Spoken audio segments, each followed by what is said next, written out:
আসসালামু আলাইকুম। প্রিয় ছাত্রছাত্রী, তোমরা প্রত্যেকেই ভালো আছো।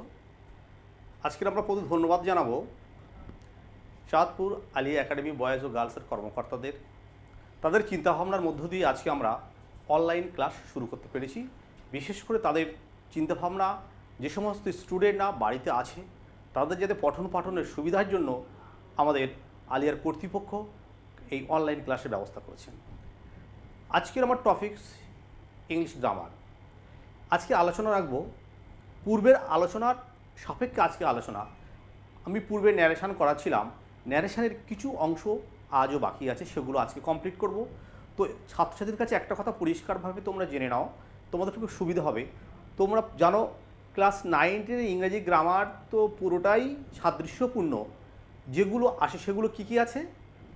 Article and preposition, form of verb, phrasal verb, joining sentence, terms of sentence, degree, এই ধরনের গ্রামারগুলো তোমাদের আসে।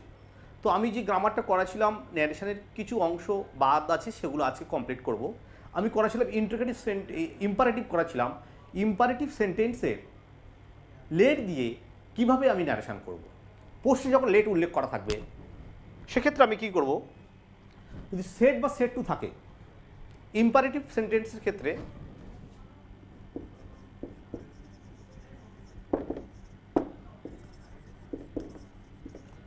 ইম্পারেটিভ সেন্টেন্স সেট বা সেট টু থাকলে, রিপোর্টিং ভার্ব সেট বা সেট টু থাকলে আমরা কি লিখব?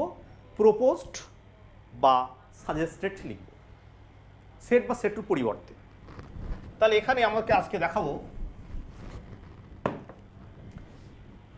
আর এক্ষেত্রে আমরা কি, যে লেট থাকবে, লেটের পরিবর্তে আমরা কি লিখব?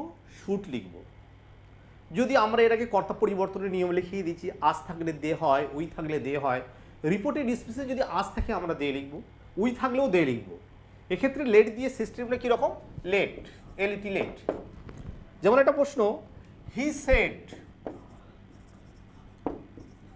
Shed let us go home. He said let us go home. তাহলে এটা একটা প্রপোজড। এখানে কিন্তু আমরা সেট বা সেট টু থাকলে প্রপোজ বা সাজেস্টেড লিখবো। এখানে একটা প্রস্তাব চলছে কি, হি সেড, সে বলো লেট আস গো হোম, চল আমাদের বাড়িতে যাই। এক্ষেত্রে কি হবে? এই হি রিপোর্টিং ভার্বের আগে যে কর্তায় হি, আমরা হিটা বসিয়ে দিলাম। এই সেট আছে, সেটের পরিবর্তে আমরা কি লিখবো? একটা প্রপোজড লিখবো। Proposed, PROPOSED, proposed. প্রপোজড লেখার পরেই এই যে রিপোর্টিং ভার্বের পরে যে কমা আছে আমরা জানি, কমাটার পরিবর্তে আমরা একটা দ্যাট লিখলাম। দ্যাট লেখার পরে এবার আমরা কি করব? আমরা এর আগে যে অ্যাসার্টিভ করাছিলাম, দ্যাট লেখার পরেই আমরা কর্তা লিখব। এখানে আস আছে, আস থাকা মানে আমরা কর্তা হিসেবে এখানে দে লিখব, দে। আর লেটের পরিবর্তে আমরা কি লিখব? লেটের পরিবর্তে প্রতিবার আমরা লিখব শুড। শুড লেখার পরে, শুড লেখার পরে এই যে গো হোমটা বসিয়ে দেবো, go home. He propose that they should go home. তাহলে আমরা কি জানলাম? লেট দিয়ে যখন প্রশ্ন হবে তখন আমরা কি করব? সেট থাকলে সেটের পরিবর্তে আমরা প্রপোজড বা সাজেস্টেড লিখব। লেখার পরে কমোডিকে দ্যাট লিখব। দ্যাট লেখার পরে কর্তা, এখানে কিন্তু আসটা কর্তা, লেট আস গো হোম। এর মধ্যে আসটার পরিবর্তে আমরা দে লিখলাম, লেটের পরিবর্তে শুড লিখবো, বাদ বাকি অংশটা যেমনটা তেমনটি বসিয়ে দেবো। এটা হলো প্রস্তাবমূলক বাক্য লেট দিয়ে। লেটের আরেকটা নিয়ম আছে প্রার্থনামূলক। প্রথমে প্রপোজাল দিয়ে লেট করলাম, আরেকটা লেটের প্রশ্ন হবে, এখানে লেটটা কীরকম থাকবে? এখানে প্রেয়ার, প্রার্থনামূলক বাক্য। সেক্ষেত্রে আমরা কী করব? সেট বা সেট টু থাকলে আমরা কি লিখব? রিকোয়েস্টেড বা উইশড লিখব। এবং এক্ষেত্রে তারপরে লেটের পরিবর্তে আমরা কি লিখব? লেটের পরিবর্তে আমরা লিখব মাইট অথবা মাইট বি অ্যালাউড টু। এটা মাথায় রাখতে হবে, যখন বাক্যটা প্রার্থনামূলক হবে তখন আমরা সেট বা সেট টুর পরিবর্তে প্রেড বা উইশড কথাটা বা রিকোয়েস্টেড কথাটা আমরা অ্যাপ্লাই করব। রিকোয়েস্টেড কেমন? He said let me come in. He said let me come in. এই লেট মি আছে, তুমি কি করে বুঝবে যে এটা প্রার্থনামূলক? লেট মি থাকলে নিয়মটা হবে একরকম, আর লেট আসে নিয়মটা একরকম। লেট আস থাকলে আমরা বলেছি লেটের পরিবর্তে শুট আর আস দিয়ে হয়ে যাবে, কিন্তু এবার লেট মি যখন থাকবে তখন আমরা কেমন লিখবো? লেট মি থাকলে এরকম লিখবো, হি রিকোয়েস্টেড। এই প্রশ্নটা কীরকম? He requested. এবার এখানে মি আছে, এখানে যদি হি থাকে মিটা কী হয়ে যাবে বলো তো? মিটা হয়ে যাবে হি হয়ে যাবে। আমরা কী রকম করবো? হি রিকোয়েস্টেড, হি রিকোয়েস্টেড, এই কমা উঠে গিয়ে দ্যাট লিখলাম। এখানে হি আছে মানে এই যে রিপোর্টের স্পিচের যে মি আছে এই মিটা আমি হি করে দেব, এখানে হি লিখলাম। হি লেখার পরে লেটের জন্য একটা মাইট লিখব, মাইট লেখার পরেই কামিনটা বসিয়ে দেবো। তাহলে এটা ভালো করে বুঝবে, যখন লেট মি দিয়ে প্রশ্ন হবে চোখ বন্ধ করে এইভাবে লিখবে, সেডের পরিবর্তে রিকোয়েস্টেড কিংবা উইস্ট, বাক্য অনুযায়ী তোমাকে রিকোয়েস্টেড বা উইস্ট লিখতে হবে। লেখার পরেই রিপোর্টিং ভার্ব কাজ কমপ্লিট, কমা উঠে গিয়ে একটা দ্যাট লেখার পরে আমরা কর্তার কাজ করবো। প্রতিবারে অ্যাসার্টিভ বা ইম্পারেটিভ করতে গেলে দ্যাটের পরেই আমরা কর্তার কাজ করব। কি করব? এই যে মি আছে, মিটা হি কিভাবে হলো? এটা ছেলে মেয়েদেরকে বোঝানোর জন্য আমি তো সহজভাবে একটা নিয়ম অবলম্বন করছি বা তৈরি করার চেষ্টা করেছি। তোমরা এইভাবেই বুঝবে, যদি রিপোর্টিং ভার্বের আগে হি থাকে লেটের ক্ষেত্রে, রিপোর্টের স্পিচের মিটা এই হির মতো হয়ে যাবে, দ্যাটের পরে হি লিখে দেবে, তারপরে মাইট, লেটের পরিবর্তে মাইট কামিং। তাহলে লেট আস আর লেট মি দিয়ে আমরা ন্যারেশনটা শিখলাম। তাহলে তোমরা চেষ্টা করবে এগুলো বোঝার জন্য, বাড়িতে বিভিন্ন গ্রামার বই আছে সেগুলো দিকে অ্যাপ্লাই করার চেষ্টা করবে, তাহলে বুঝতে পারবে। আমরা কমপ্লিট করলাম ইম্পারেটিভ সেন্টেন্স। এবার আমরা শুরু করব interrogative sentence. Interrogative I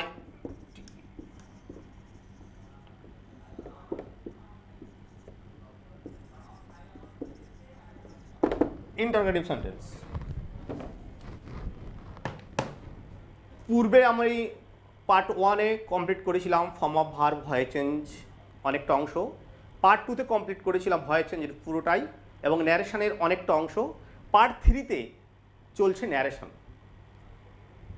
part wise তোমরা ফলো করলে বুঝতে পারবে, পরপর গ্রামারটা প্রথম থেকেই আমি শুরু করে কমপ্লিট করার চেষ্টা করছি। ইন্টারোগেটিভ সেন্টেন্স, ইন্টারোগেটিভ কী করে বুঝবে? বাক্যের শেষে জিজ্ঞাসা চিহ্ন থাকবে। যখনই জিজ্ঞাসা চিহ্ন থাকবে তোমাকে ভাবতে হবে আমাকে ইন্টারোগেটিভ ন্যারেশন করতে বলছে। আমি এখন যেটা করাবো, ডব্লিউএইচ ওয়ার্ড ছাড়া ইন্ডিকেটিভ সেন্টেন্স ন্যারেশন করার নিয়ম। ডব্লিউএইচ ওয়ার্ড ছাড়া, সেখানে ডব্লিউএইচ ওয়ার্ড থাকবে না। না থাকলে আমরা কি করব একটু বুঝে নিই। এখানে সেট বা সেট টু থাকলে, সেট বা সেট টু থাকলে ইন্টিগ্রেটিভ ক্ষেত্রে আমরা লিখব আস্কড। সেট বা সেট টু পরিবর্তে আমরা আস্ক লিখলাম। রিপোর্টিং ভার্বে যে সেট বা সেট টু থাকবে তার পরিবর্তে আমরা আস্ক লিখে দেবো। এবার প্রশ্ন হচ্ছে, আস্ক লেখার পরে রিপোর্টিং ভার্বের আমরা অ্যাসার্টিভ যেটা করছিলাম দ্যাট লিখছিলাম, ইন্টিগ্রেটিভ আমরা দ্যাট লিখব না। ডব্লিউএইচ ওয়ার্ড ছাড়া ইন্টিগ্রেটিভ প্রশ্ন হলে আমরা কি লিখব? ইফ ব্যবহার করব। যেখানে দ্যাট লিখছিলাম সেখানে দ্যাট না লিখে আমরা কি লিখব? ইফ লিখব। একটা উদাহরণ দিলে বোঝা যাবে। He said do you, he said do you like it. রিপোর্টের স্পেসে কোনো অক্সিলারি ভার্ব নেই, কিংবা have, has, shall, will, can, could, may, might কিছু নেই। ডু ইউ লাইক ইট, এক্ষেত্রে আমরা কি করব? হি সেড, সেটের পরিবর্তে আমরা আস্কড। আস্ক লেখার পরে আমি আগেই বলেছি ডব্লিউএইচ ওয়ার্ড দিয়ে ইন্টিগ্রেটিভ প্রশ্ন শুরু না হলে আমরা ইফ ব্যবহার করব। এই রিপোর্টিং ভার্বের পরে যে কমা আছে, কমাটা তুলে দিয়ে আমি একটা ইফ লিখলাম। ইফ লেখার পরে আমি কর্তা আনবো। সবসময় মাথায় রাখবে ইফ লেখার পরে কর্তা আনবো। এখানে হি আছে, এখানে ইউ আছে। এই যে রিপোর্টেড স্পেসের ইউটা কিভাবে পরিবর্তন করবে তার জন্য আমরা একটা পূর্বে চার্ট তৈরি করে অলরেডি দিয়েছি তোমাদেরকে। এখানে হি আছে, রিপোর্টিং ভার্বের আগে হি আছে, রিপোর্টের স্পিচের ইউটা, এখানে হি থাকলে রিপোর্টের স্পিচের ইউটা হয়ে যাবে আই। আই লেখার পরে যেহেতু এখানে কোনো হেল্পিং ভার্ব উল্লেখ করা নেই, লাইকটা মূল ভার্ব প্রেজেন্ট ফর্মে আছে, অনলি ফর মূল ভার্বটাকে সেকেন্ড ফর্ম করে দিতে হবে। কি করবে? Liked, LIKED, liked it. উত্তর হবে full stop. He asked if I liked it. ডুটা কিন্তু আউট হয়ে গেছে। সেন্টেন্সের গঠনের জন্য ডুটা এসছে, ডুর জন্য আলাদা কিছু ভাবার দরকার নেই। এখানে মূল ভার্ব যেহেতু লাইক আছে, লাইকটাকে পাস্ট ফর্ম করে দিলাম লাইক, ডুটো অটোমেটিক্যালি বাক্য থেকে আউট হয়ে যাবে। নেক্সট প্রশ্ন, রিপোর্টেড স্পিচের শুরুতে যদি ডিড থাকে সেক্ষেত্রে আমরা কি করব? He said did you see a man. He said did you see a man. এই রিপোর্টেড স্পিচে কোনো হেল্পিং ভার্ব নেই, মডাল ভার্ব নেই, হ্যাভ হ্যাড কিছুই নেই। তাহলে আমরা কি করবো? এখানে প্রথমে রিপোর্টিং ভার্বের কাজটাকে কমপ্লিট করি। এখানে আমি প্রথমে লিখলাম হি আস্কড। হি আস্কড লেখার পরে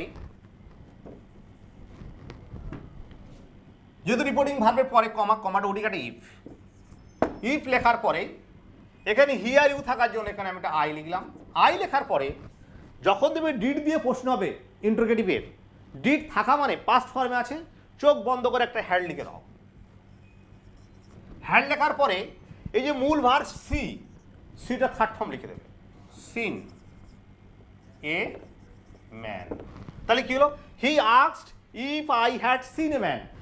যখন দেখবে রিপোর্টের স্পিচের শুরুতে ডিড আছে, ইন্ডিকেটিভ সেন্টেন্সে ডিড আছে, তখন চোখ বন্ধ করে কর্তা লেখার পরে হ্যাড লিখবে।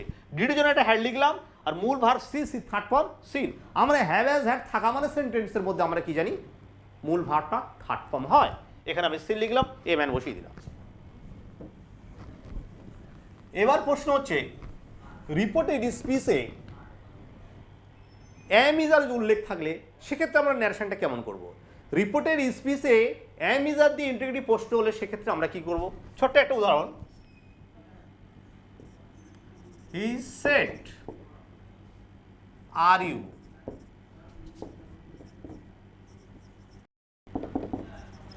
Doing it now. Are you doing it now, continuous tense. তাহলে হি সেড আমি কি লিখছি? He asked. হি আস্কড লিখলাম, চোখ বন্ধ করে এখানে একটা ইফ বসিয়ে দিলাম। যেহেতু ডব্লিউইজ ওয়ার্ড দিয়ে প্রশ্ন যখনই হবে না, তখন আমরা কি করবো? রিপোর্টিভারে কমা উঠে ইফ হবে। ইফ লেখার পরে কর্তা আছে এখানে ইউ, এই ইউটা চেঞ্জ করবো কি করে? দেখো রিপোর্টিং ভার্বের আগে কর্তা কি আছে? হি আছে।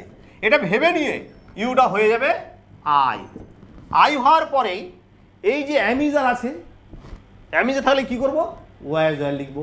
আগেই আমরা বলে দিয়েছি, অ্যামিজার থাকলে সেট দিয়ে প্রশ্ন হলে অ্যামিজার থাকলে ওয়াজ আর হবে, হ্যাভ অ্যাজ থাকলে হ্যাড হবে, শ্যাল উইল থাকলে শুড হবে।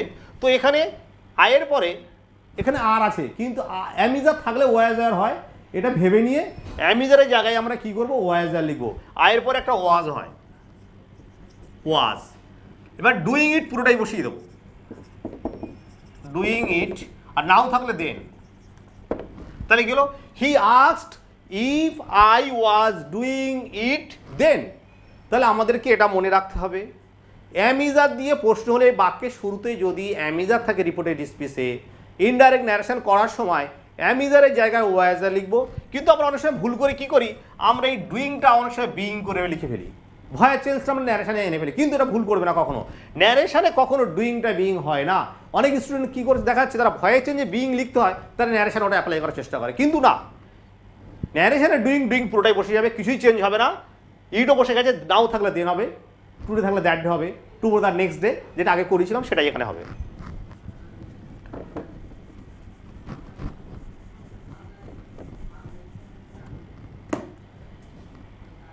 এবার রিপোর্টেড স্পিচের শুরুতে যদি ওয়াজ আর থাকে সেক্ষেত্রে কি হবে?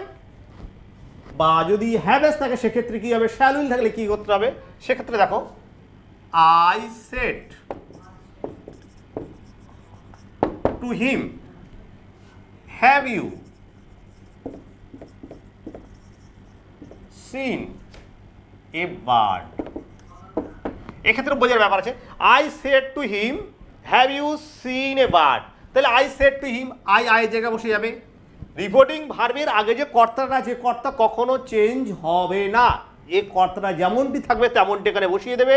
সেড টু শুধু চেঞ্জ হবে, সেড টু জায়গায় কি লিখে দেবো, আস্কড। আস্ক লেখার পরে হিম যেমন আছে হিমটা বসে যাবে, হিম কখনো তোমরা বাদ দেবে না, হিমটা বসিয়ে দাও। রিপোর্টিং ভার্বের কর্তা হিম, হিম লেখার পরে যে কমা উঠে গিয়ে ওখানে একটা ইফ, ইফ লেখার পরেই এবার কর্তা আনবো। এবারে হিমের সাথে ইউ সম্পর্ক আমি কর্তা পরিবর্তনের নিয়মের 4টা পূর্বে করে দিয়েছি। রিপোর্টিং ভার্বের পরে যদি হিম, হিজ, বয়, ম্যান, মি থাকে সেক্ষেত্রে কিভাবে চেঞ্জ করতে হবে সেটা আমি পূর্বে আলোচনা রেখেছিলাম। তো এখানে হিম আছে, লক্ষ্য রাখতে হবে ইফ লেখার পরেই তুমি যখন ইউটা চেঞ্জ করবে তখন হিমের দিকে খেয়াল করবে। তাহলে হিম আছে এখানে, ইউটা কি হবে, হি হয়ে যাবে। হি লেখার পরেই হ্যাভাস থাকলে কি হয়, হ্যাভাস থাকলে একটা হ্যাড হয়, হ্যাড সিন এ বার্ড। তাহলে কি হলো, I asked him if he had seen a bird. তাহলে রিপোর্টেড স্পিচে যদি হ্যাভাস থাকে সেক্ষেত্রে আমরা ন্যারেশন করার সময় হ্যাড লিখব, ইফ আর কর্তা লেখার পরে হ্যাড লিখব। যদি ওয়াজ থাকে আমরা হ্যাড বিন লিখে দেবো, শ্যাল উইল থাকলে শুড উইল লিখে দেবো। নেক্সট একটা প্রশ্ন, Rita said why are you reading a book?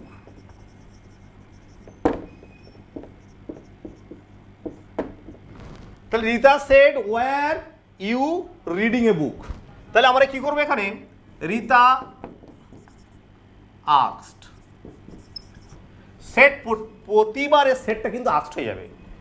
তাহলে ডব্লিউইজ ওয়ার্ড দিয়ে হয়নি, হু ইজ, ডব্লিউইজ ওয়ার্ড কোনগুলো সেগুলো জানতে হবে, who is, what, when, how, which, whom, এগুলো। তাহলে ওয়ার একটা অক্সিলারি ভার্ব, তাহলে আমি কি করবো, একটা ইফ নিয়ে আসছি। ইফ আনার পরে কর্তা, রিতা রিউ থাকলে প্রত্যেকবার এখানে আই হবে, ওয়াজ আর থাকলে কি লিখতে হয়, হ্যাড বিন রিডিং।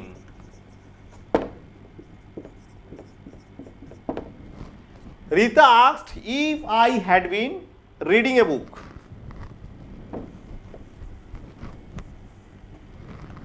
তাহলে আমাদেরকে বুঝতে হবে যদি রিপোর্টিং স্পিচের শুরুতে শ্যাল উইল থাকে আমরা কি করব, ইনডাইরেক্ট করার সময় শ্যাল উইলের পরিবর্তে শুড উইল লিখবো, ক্যান থাকলে কুড লিখবো, মে থাকলে মাইল্ড লিখবো।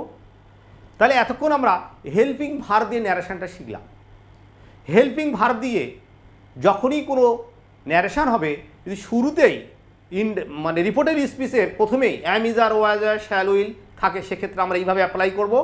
এবং ডব্লিউইজ ওয়ার্ড দিয়ে ন্যারেশন যখন হবে তখন কিন্তু আমরা আর ইফ লিখতে পারবো না, আমরা হেল্পিং ভার্ব দিয়ে এতক্ষণ ন্যারেশন করার পরে এবার ডব্লিউইজ ওয়ার্ড দিয়ে ন্যারেশন করব।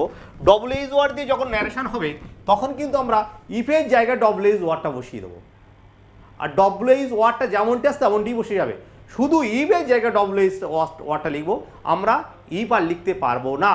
ডব্লিউইজ ওয়ার্ড দিয়ে যখনই ইন্টারোগেটিভ প্রশ্ন হবে ডব্লিউইজ ওয়ার্ডটা রিপোর্টিং ভার্ব লেখার পরেই ডব্লিউইজ ওয়ার্ডটি বসে যাবে। এক উদাহরণ দিলে বোঝা যাবে, she said why have you done it. She said why have you done it, এক্ষেত্রে আমরা কি করব, শি সেড যেটা আছে সেটটা কিন্তু আমরা লিখবো না, যেহেতু ইন্টারোগেটিভ আমরা আস্কড লিখে দিলাম, আস্কড। শি আস্কড লেখার পরে এই যে আমরা কমা তুলে দিয়ে যে ইফ লিখছিলাম ইফ এখন লিখবো না, এই যে ডব্লিউইজ ওয়ার্ডটা আছে ডব্লিউইজ ওয়ার্ডটা বসিয়ে দেবে ডাইরেক্ট, ডব্লিউইজ ওয়ার্ড বসে গেছে। এবার কর্তা আনবো, এখানে একটা ইউ হবে, why have you done it, she said why have you done it. She are you থাকলে প্রত্যেকবার আমরা বলি সেখানে আই হবে, আর হ্যাভ অ্যাজ থাকলে হ্যাড হবে, ডান ডান বসিয়ে দাও, ইট বসে গেছে। She asked why I had done it. WH word দিয়ে ন্যারেশন করাটা খুবই ইজি ব্যাপার, এখানে নতুনত্ব কিছু নেই, জাস্ট ডব্লিউইজ ওয়ার্ডটা বসে যাবে, বাদ বাকি যেভাবে কাজ করছিলাম সেভাবে কাজ করব, এটা প্রত্যেকের মাথায় রাখতে হবে।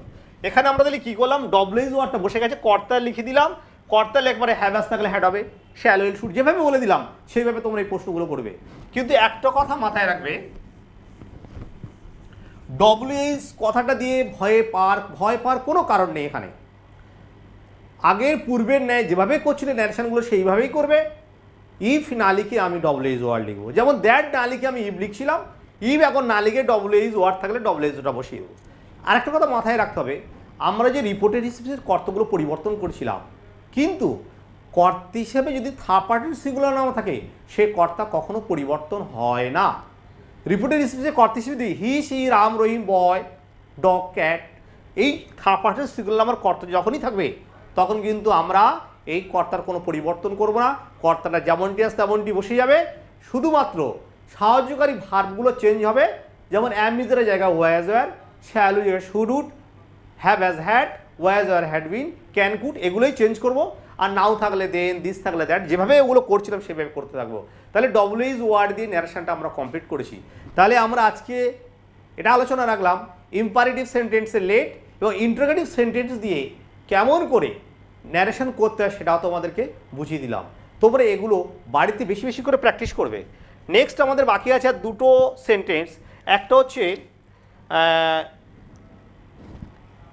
Desire sentence, change of desire বা অপটেটিভ সেন্টেন্স, আর একটা ব্যাগ আছে এক্সক্লেমেটরি সেন্টেন্স।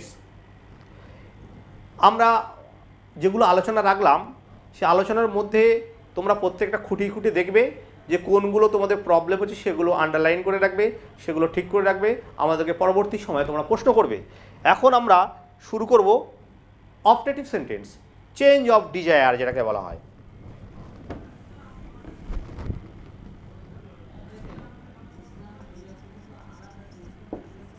চেঞ্জ অফ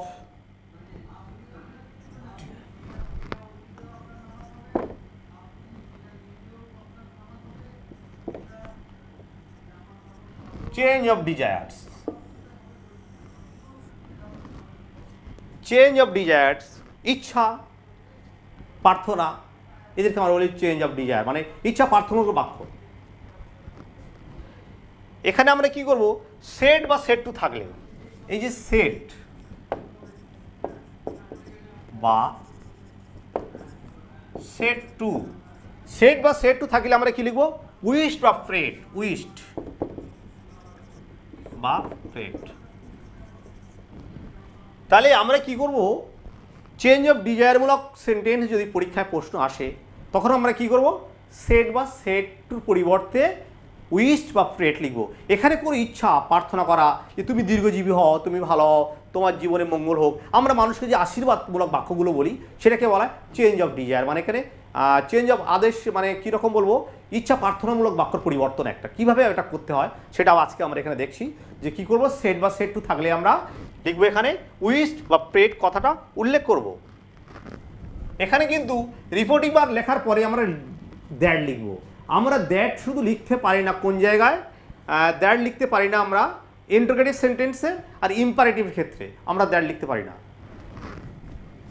তাহলে এখানে কি হচ্ছে, একটা প্রশ্ন দিয়ে বুঝিয়ে দেবো, he said to me,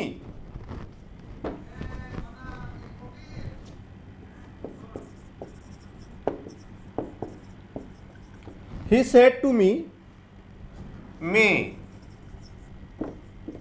you be, may you be successful, he said to me may you be successful। এখানে কি করব, মানে একটা ইচ্ছা করা, প্রার্থনা করা, একটা উইশড করা, এটাকে বলা হয়। তাহলে আমি সেট বা সেট টু পরিবর্তে প্রথমে হিটা বসিয়ে দিলাম, সেট টু জায়গায় আমি লিখে দিলাম উইশড। উইশড লেখার পরেই এই টুটা লেখা, এই মিটা লেখার কোনো প্রয়োজন প্রাসঙ্গিকতা নেই। এখানে আমরা কি লিখবো, দ্যাট লিখবো, কমা উঠে গিয়ে রিফিউটারি কমা উঠে দ্যাট লিখলাম। দ্যাট লেখার পরেই আমরা জানি হি আর ইউ থাকলে বা মি, আর এখানে মি আর ইউ থাকলে এখানে আমি আই লিখবো। আই লেখার পরে মেয়ের পাস্ট ফর্ম কি, might be successful, he wished that I might be successful.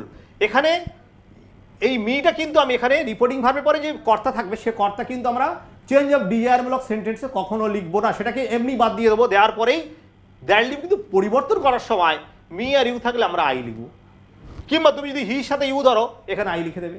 তাহলে এখানে ইচ্ছা প্রার্থনামূলক বাক্যটার যেটা বুঝিয়ে দিলাম এবং সামান্য যেটা ইনকমপ্লিট আছে পরের সেন্টেন্সে, পরের ক্লাসে, পরের পর্বে চেষ্টা করবো বুঝিয়ে দেওয়ার জন্য।